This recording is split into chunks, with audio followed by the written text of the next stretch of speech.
सौंदर्य के तत्व के अंतर्गत रस का फर्स्ट पार्ट आप लोगों को संप्रेषित किया था।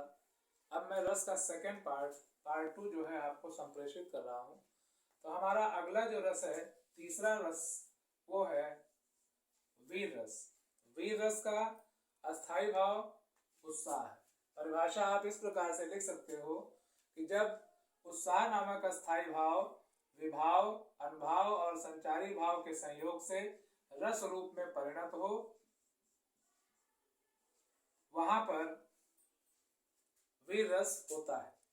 इसका एग्जाम्पल है हल्दी घाटी, जो श्याम नारायण पांडे की कविता है, उससे चढ़ चेतक पर तलवार उठा, करता था भूतल पानी को, राणा प्रताप से काट काट, करता था सफर जवानी को। ये प्रसंग उस समय है जब हल्दी घाटी के युद्ध में महाराणा प्रताप अकबर की सेना से युद्ध कर रहा था। तो यहाँ पर अस्थाई भाव क्या है? उत्साह है। आलंबन क्या है? किसके अंदर उत्साह भरा? तो राणा प्रताप की सेना में आलंबन हो गई। उद्दीपन क्या है? शत्रु सेना की जो चेष्टाएं हैं वो उत्साह को बढ़ा रही हैं। तो यहाँ उद्दीपन का कार्य शत्रु सेना की चेष्टाएं कर रही हैं। अनुभाव क्या है?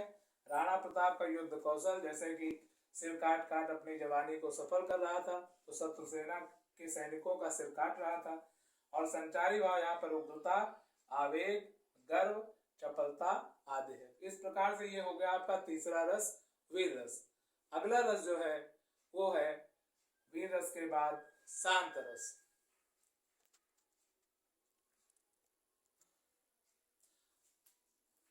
प्यारे बच्चों, अगला रस जो है वो है शांत रस, जिसका स्थायी भाव है निर्वेद। निर्वेद का मतलब होती है भक्ति। तो यहाँ पर आप इसकी परिभाषा ऐसे बना सकते हो कि जब निर्वेद नामक अस्थाई भाव विभाव, अनुभाव और संचारी भाव के संयोग से रस रूप में परिणत हो या परिणत होता है, तो वहां पर शांत रस होता है।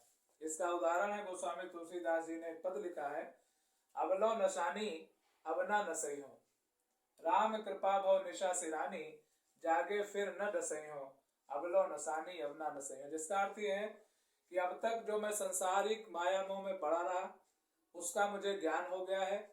वास्तव में संसार में क्या है? सब कुछ नश्वर है। उस बात को मैं जान चुका हूँ।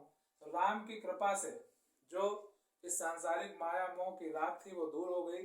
अब फिर से मैं उस माया मोह के अंधकार में नहीं पड़ूंगा। ये तुलसीदास जी कहना चाहते हैं। यहाँ पर अस्थाई भाव जो है वो निर्वेद है। आलंबन स्वयं गोस्वामी तुलसीदास जी हैं। उद्दीपन जो है सांसारिक मोह का आभास है, सांसारिक मोह का ज्ञान होना उद्दीपन है। अनुभाव है राम के प्रति भक्ति उत्पन्न होना तुलसीदास जी के मन में। और इसके संचारी भाव जो है वो है वितर्क, मति आदि। इसके बाद जो अगला रस है वो है श्रृंगार रस। श्रृंगार रस के दो, तो मैं बताने जा रहा था कि श्रृंगार रस अगला रस है जो आपके सिलेबस का अंतिम रस है। श्रृंगार के दो भेद होते हैं, यानी दो प्रकार का श्रृंगार होता है, एक संयोग श्रृंगार और एक वियोग श्रृंगार। श्रृंगार रस का अस्थाई भाव जो है ये हमारा पांचवा रस है। 4 रस हम आपको बता चुके हैं। इसका अस्थाई भाव रत। रत का मतलब प्रेम।